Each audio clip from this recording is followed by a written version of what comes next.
ဒီနေ့မေလ14ရက်နေ့ကနေစပြီးလူကူးချင်းကြပဲလမ်းချက်ကူးကြဖို့ကိုထပ်မံပြောဆိုလာပါတယ်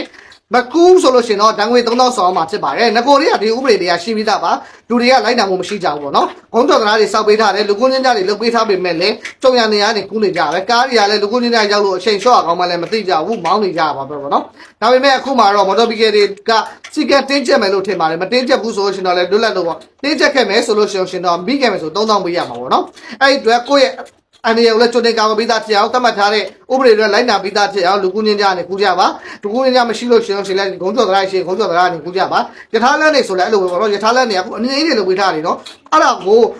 ယထာလန်းဂုံးကျော်တရားနဲ့မကူးကြဘူးအဲ့အနေနဲ့ကိုခုံစင်းပြီးကောက်ဖတ်ပြီးခုံတက်အဲ့လိုတွေလုပ်နေကြရနော်တကယ်တမ်းတော့ယထာလန်းတွေကိုလည်းတိတ်ဆက်လူတွေအတွက်ပေါ့နော်အနေကင်းအောင်ဆိုပြီးတော့အနေနဲ့လုပ်ပေးထားတယ်ဂုံးကျော်တရားစောက်ပေးထားတယ်စေနာကိုမမြင်ကြတာပဲပေါ့နော်ကိုယ့်ရဲ့အသက်ကိုပဲကာကွယ်မှာပေါ့နော်အသက်ကိုညံဆောက်ဆွဲတိုင်းမှာပေါ့နော်နောက်ပြီးတော့နောက်ထပ်သတင်းတစ်ပုဒ်ထပ်လောင်းပြောချင်ပါအဲ့ဒါကတော့ဦးနေအောင်အသက်ရှင်ခြင်းမရှင်ခြင်းကိုလူများကဝေဖန်လေ့နေကြပါတယ်တကယ်ကတော့အသက်ရှင်နေပါသေးတယ်တဲ့တက်ရှိထင်ရှားရှိနေပါသေးတယ်တဲ့ဟုတ်ကဲ့ပါနောက်တစ်ခါကတော့နိုင်ငံရေးနဲ့တွေ့တာပေါ့နော်ပုတုနဲ့နိုင်ငံရေးသမိုင်းနဲ့ရပြတဲ့သတင်းပေါ့အဲ့ဒါကတော့ကျွန်တော်လည်းမပြောတော့ပါဘူးနော်မိတ်ဆွေတွေတွေ့နေရှိလို့ချင်းကွန်မန့်မှာဆွေးနွေးနေကုန်သွားကြပါဦးဒီနေ့ကစပြီးလူကူးနေနေရတယ်လမ်းကူးကြပါနော်ကျေးဇူးအများကြီးတင်ပါတယ်